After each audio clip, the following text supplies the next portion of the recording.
My name is David McCartney. I am a psychologist from the overcast country of Trinidad and Tobago. And today we're going to talk about archetypes. We're going to use a haiku from my book, Psychology Haikus, that will poetically describe what an archetype is. And then we're going to get into some deep theory, what it is, how it originated, its functions, its manifestations, and how we can integrate archetypes without becoming inflated or possessed, which happens more often than you would think. So let's begin. Let's jump right in. The haiku goes: luminous fables, gandharvas, devas, angels, our psyche, their home. One more time. Luminous fables, gandharvas, devas, angels, our psyche, their home. Okay, first line, luminous fables. I chose the word luminous because I wanted to indicate that these archetypes have a light of their own. They have a life of their own. In psychological terms, we will call them autonomous, which means they have somewhat of a free will. Fables, I chose that word because archetypes manifest themselves in our literature. Our fables, our mythologies, our religions. In Caribbean, we can find them in our folklore. The next line shows how archetypes manifest on a metaphysical or a divine or heavenly realm. Gandharvas, devas, and angels. Gandharva is a Buddhist heavenly being. Devas are Vedic or Hindu heavenly beings, and angels are heavenly beings, of course, from the Jewish, the Catholic, the Islamic, the Gnostic traditions.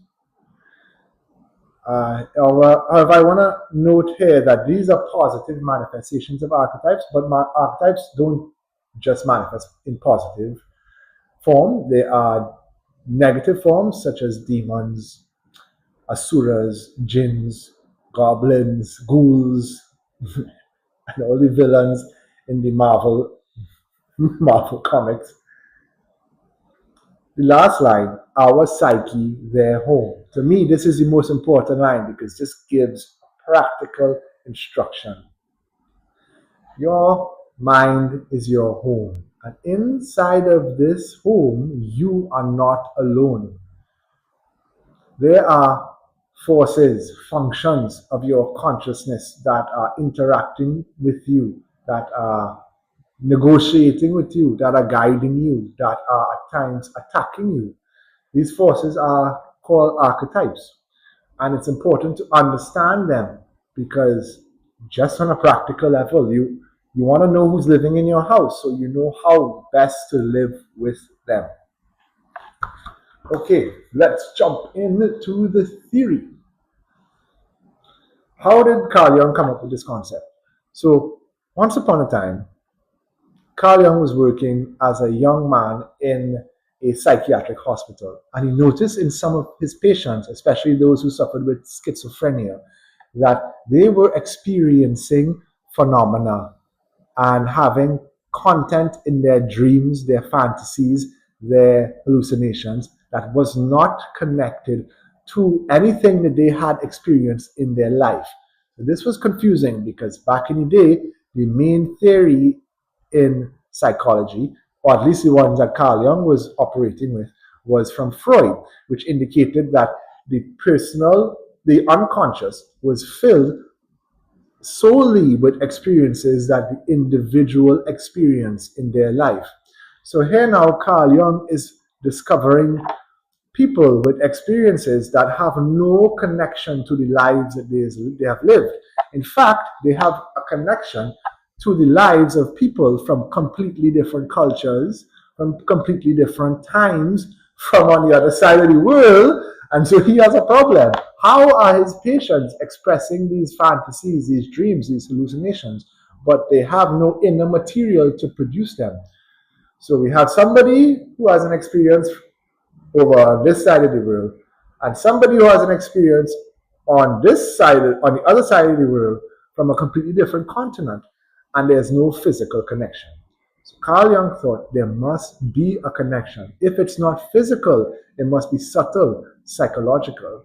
And this produced the theory of the collective unconscious, a subtle psychological realm in reality where all minds are connected. To understand this better, let's use a metaphor called the three-level library. The three-level library will help us to understand how Carl Jung envisioned the mind, how he structured the mind for his theory to be functional. The first level of the library contains the conscious mind. And in the bookshelves of the first level are your daily newspapers. So we will find, if it were my newspapers, what I experienced this morning. I ate a doubles. I actually had 2.5 doubles. My thoughts, my emotions, pure bliss. And everything that I am doing today and will do today will go in that daily newspaper on the first level. On the second level of the mind, Carl Jung described this level as the personal unconscious. So in the bookshelves here in this library, you will find my private journals, all of my joys, my failures, my successes, my traumas, my shadows, the things that I would like to forget. All of my experiences in life will be stored on the second level of the mind in my private journals on the personal unconscious. Finally, on the bottom level of the mind is the collective unconscious. And in the bookshelves here, you will find every mythology, every legend, every religion, every folklore, every significant experience, every thought, every emotion of every human being that has ever existed throughout our history. And all of these experiences, these mythologies, they are funneled into the collective unconscious, and just how a library is sectioned off. These experiences are sectioned off into archetypes. So the experiences of mothers from all mothers will fall into the archetypal mother section. For fathers, same thing. Children, kings, queens, etc. So this is a metaphor, by the way. Just to make that clear, there are no sections in the collective unconscious. We can't even measure it at this point. This is a theory. I believe in the future we will be able to measure it, but at this point there are no sections. It's not a library. Okay, so one important thing. All humans have access to the collective unconscious, and even more interestingly, the collective unconscious has access to all humans. So take that into mind. Just meditate on that. Let's jump into the functions of an archetype. So when you are born, you're not given an instruction manual. However, Carl Jung believed that these archetypes are psychological instruction manuals that are inbuilt into every human being. So for example, again with mothers, when a woman is becoming a mother, and then when she is a mother, this transition in life activates the mother archetype in her, physiologically as well as psychologically, and it helps her to adapt and survive motherhood. Second function is guidance. So not only does it help you to survive and adapt, but it gives you a roadmap as to the journey of this archetype that you are embodying for the moment. So it's not going to give you a step-by-step instruction manual. For example, with a mother, it won't tell you what to do every day, but it will give you the main corners you have to take on this journey, the potholes you have to avoid, the mountains you have to climb. You will be provided with guidance when you understand these archetypes, when you are interacting and have a relationship with them. On a cultural level, they also guide different genres of life. I believe the musician, the artist, songwriter archetype in the Caribbean is being guided by, well, Bob Marley in particular.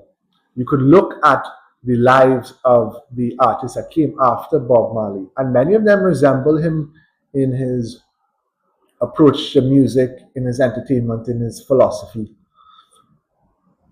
In a religious aspect, in the Caribbean, the Benedictine monks, they are guided by the archetype of Saint Benedict, who is a sub-archetype of Christ. And these archetypes show these monks how to live their life, how to pray, how to develop a deep relationship with God. And so we have adaptation and survival, we have guidance. The third function is compensation. Now, to compensate, let's look at it in another metaphor. It's like your mind is a seesaw, and the mind is always trying to be in balance. As an underlying rule, it's always seeking balance. However, we become lopsided in our thoughts, our behaviors, our emotions. So for me, sometimes I become lopsided with knowledge. I like books too much. So there are too many books on the side. my mind looking like this. So during this time, which has happened in the past and very recently, I will have dreams where the characters are not bookworms. They are warriors. They are strong individuals. They are kings. And the story in my dream plays out in a way that gives me the message that you need to maybe focus more on physical reality. Maybe you need more emphasis on your body. Maybe you need to prioritize your life a little bit better. And so this archetype is drawn up from the collective unconscious into my mind to help to regulate balance in me. And it also, this is so interesting, it does it on a cultural level too. Let's look at Caribbean history on two important archetypes, the Lajables, the Sukuya, and the Orisha Shango. So during colonial times, the kind of crimes and violence that was done to the people who were enslaved, man, woman, and child, is unspeakable. So the women were constantly, everyone was constantly at risk, but women were violently at risk by abuse. And they lived in terrible fear. So it's interesting to see the archetype of the woman that manifested, the Lajables and the Sukuya. These are extremely powerful female archetypes who who kill men. So let's look at it here. Women being abused, oppressed, and then the unconscious sends up a cultural archetype to help balance it out. Then we have Shango, again, the African people. Unspeakable crimes, and the archetype that is present and very active even now is Shango, who is a powerful Orisha for war and the defender of righteousness. On a global scale, I'll talk about this briefly. During the times of Buddha, the priestly caste were obsessed with the religious rite of rituals. It was obsessed with rituals, and then Buddha took form, and his main thing was, yeah, of course, ritual is important, but who are you? What is your essence? What is your Buddha nature? And how can you realize that? How can everybody realize that? And so we have ritual and self-realization, and then the cultural scales are balanced out. So let's talk about the last function, which is to facilitate individuation, which is the realization of your authentic self. So these archetypes, when they're balancing out, it has an underlying purpose. It's to guide you back into wholeness. It's to guide the ego into a deep, authentic relationship with their true self. So the last function of the archetype is to is self-discovery, is self-knowledge, is wholeness and balance. Let's see how they manifest in cultural life as well as in our personal psychology. We need to look at the archetype not as a fixed entity, but as the manifestation of a pattern in the human psyche. And metaphor we'll use for this is the pond. The pond, the still pond, is the archetypal pattern. However, when a human or a culture dips its finger into the pond, the ripples that form out of the pond is the archetypal form. For example, in Greece, there is the pond of the archetype of lightning and thunder and leadership. That pond is there. And Greece dipped its finger in it, and the archetypal form that rippled out was Zeus. In India, this pond exists for every culture. India dipped his finger into it, and what manifested was the archetype, the archetypal form of Indra. Africa dipped its finger into the pond, Shango.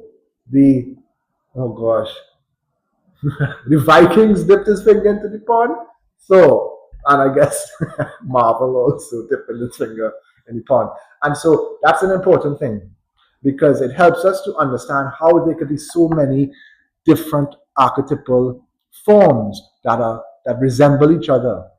It's because they're coming out of a particular pattern. They're coming out of a particular section in the library. That section, that pond, is the base code of the archetype, and its form is just an expression of it. Okay? So in our personal lives, there are some main archetypes. I have haikus in this book for each one of them, so I'm just going to touch on them briefly, but I needed to say it or else it would be incomplete. We have the shadow archetype, another personal archetype, which is the rejected things in our life, the things we're ashamed of, the things we don't want anybody to see. That forms a shadow in our personal psyche. We have the persona, which is the mask that we wear, that we show in public. So for example, I'm showing you the mask of a psychologist. When I leave this room, I take off this mask and I am Devi. As your good friend, Devi.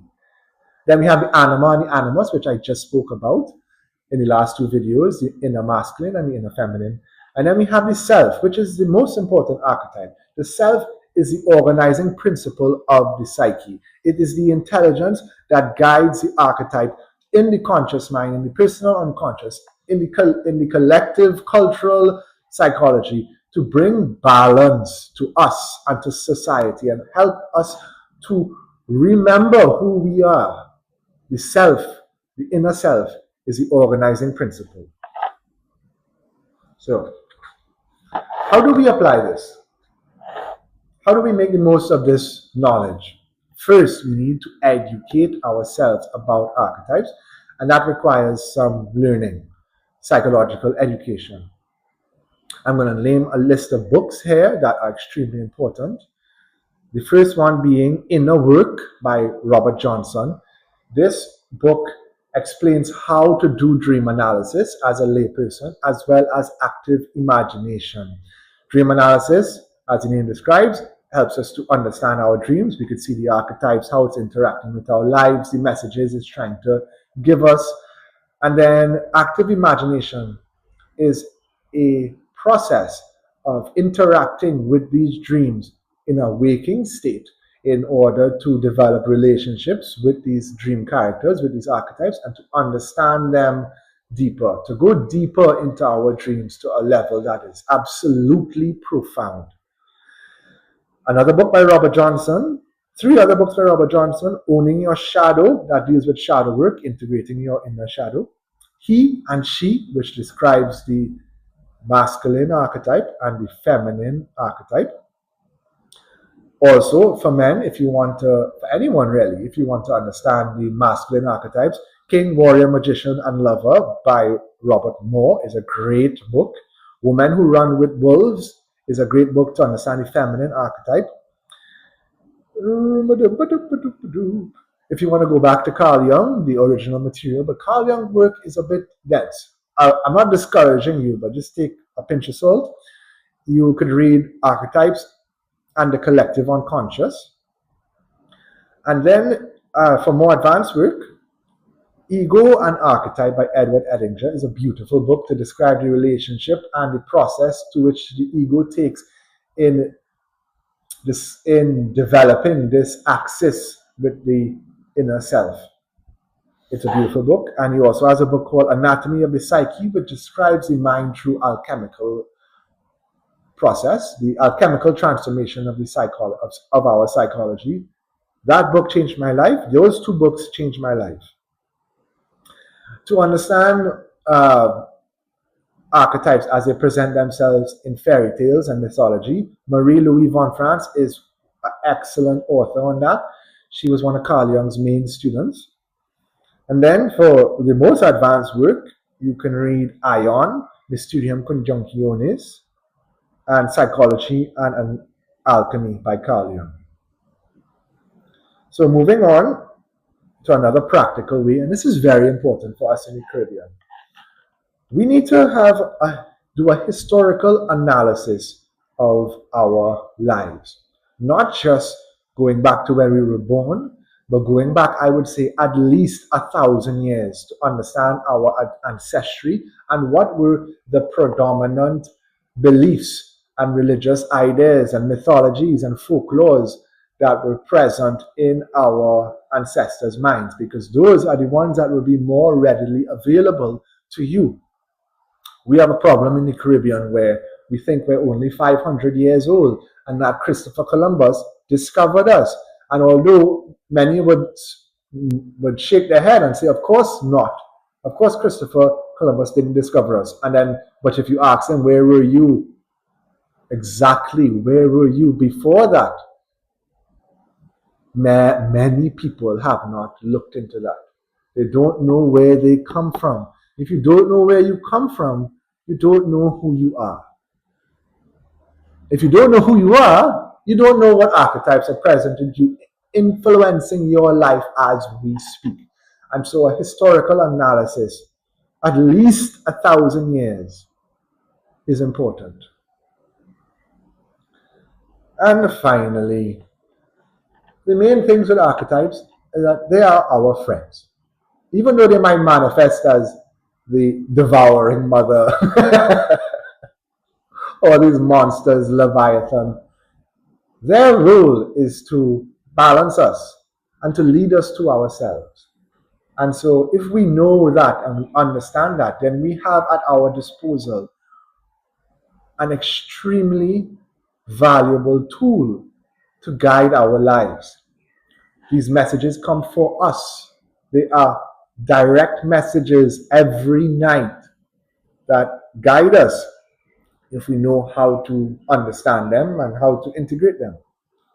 So I encourage you to see your inner life as extremely important. And when you do that, you will wake up your inner being and it will begin to talk to you. If you're not talking to it, if you don't value it, if you don't see it as real, it's not going to be talking to you as continuously and as meaningfully as it wants to. So I think that's it for today. This came from my book, Psychology Haikus. It's available on Amazon. If you want to support me and the work that I'm doing, you could buy this book. It helps with my professional work as well as with my creative work. And I am a psychologist from Trinidad and Tobago. It has gotten a little more bright so far. And if you are in need of psychological services, as many of us are, send me an email and we will take it from there.